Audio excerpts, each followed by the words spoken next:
have always been the top tier of the automotive racing world. With more Formula One races being introduced in American cities, it has quickly become a sport that millions of people here in the US and across the world tune in to watch.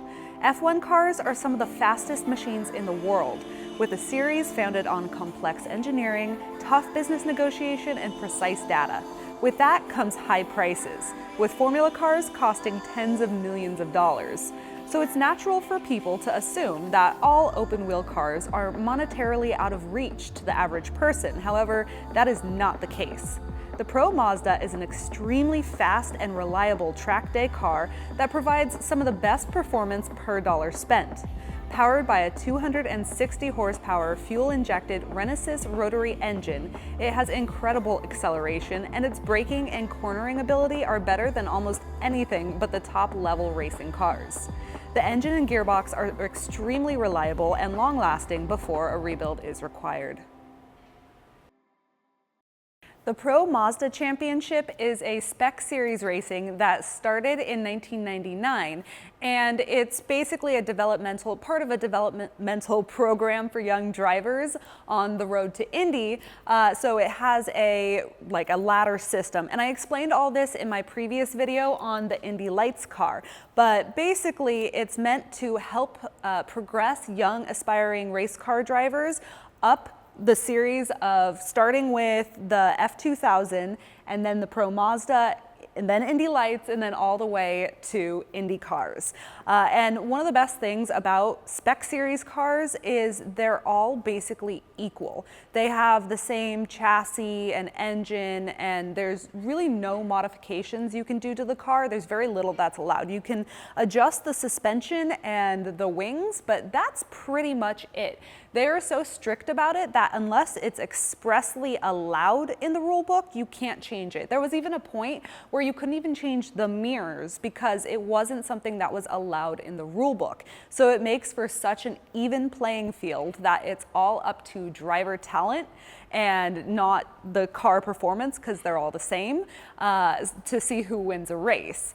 And it's cool too because they even do things like they seal the motor to make it really easy to detect if there's been any tampering or cheating. So it's a very competitive series. One of the things I find so interesting about this car is that it has a rotary engine. It's a 1.3 liter Wankel Mazda rotary engine, and basically it works so different than your standard internal combustion engine. And I will show you how to start it in just a little bit, but first I want to get into this a little bit. So basically on your normal combustion engine, you have the cylinders do 4 basic jobs. There's intake, compression, combustion, and exhaust, and it's all in one cylinder, whereas you have the same kind of process with this car. It's still a combustion engine. However, it's like it has a cylinder for each job, sort of. It's really hard to explain without having a car taken apart, or engine taken apart to show you, because I'm a very visual person. That's how I learn best.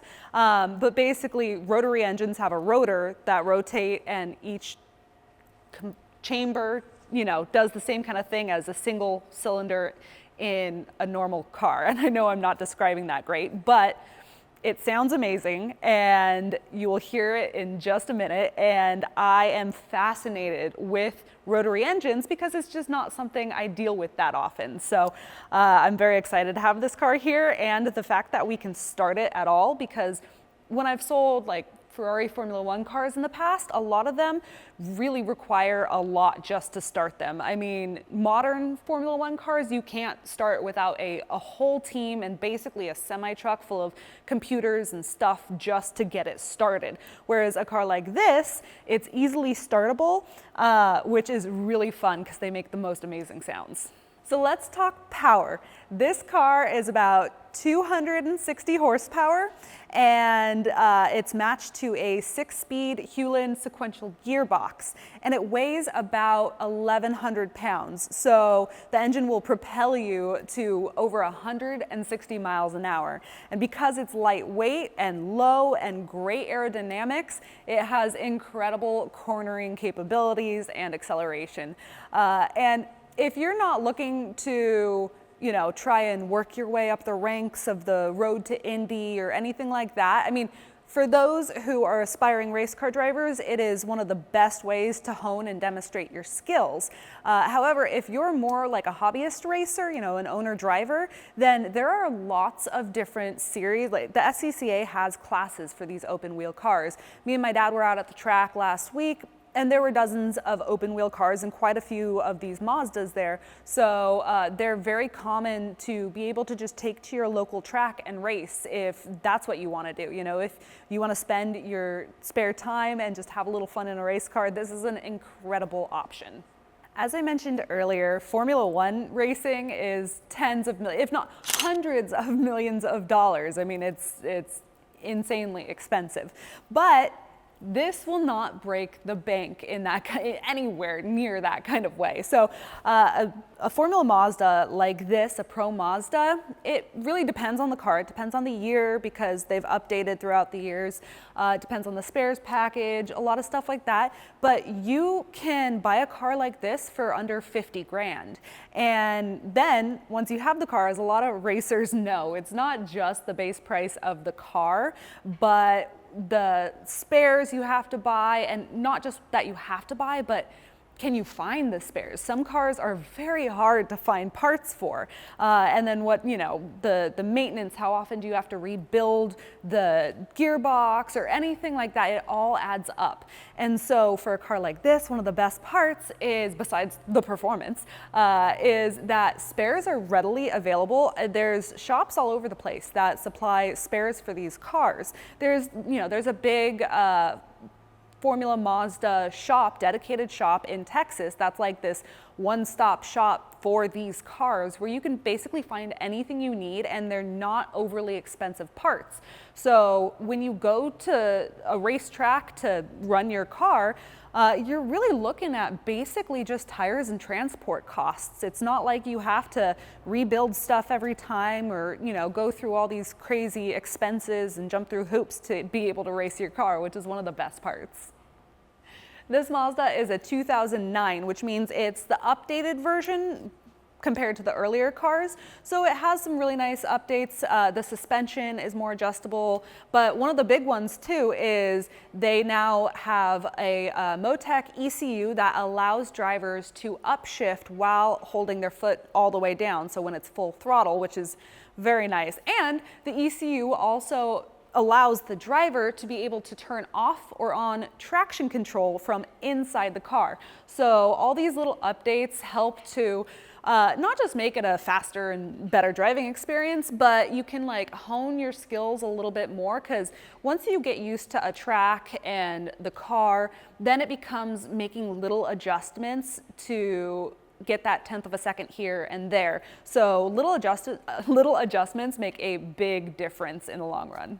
If you watched the video we did on the Indy Lights car, it's a little bit more of an involved process to start the car. You even have to heat the block for like 30-45 minutes beforehand. But this car is not quite so complicated. It still has an external battery that you need to plug in because these race cars have really tiny batteries, which is great for weight reduction, but they're not enough to get the car started. So you have to have the external battery and you plug that in the back, and then the car has a main power switch right over here. And so you'll go ahead and plug this in and switch it on. And then after you've done that, you can go ahead. This thing has a 2-speed starter, which is very interesting. So the first speed, what you do, you don't flip on the ignition switch quite yet. You'll crank it at the slow speed to build up some pressure, build good oil pressure. Then you'll crank it at the fast starter speed to make sure you have good oil pressure. Then you can flip the ignition switch and then get the car started. So it's a little more simple, but it's an open wheel racer. There's still going to be quite a few steps you have to go through before you can get it started. So let's hear it start.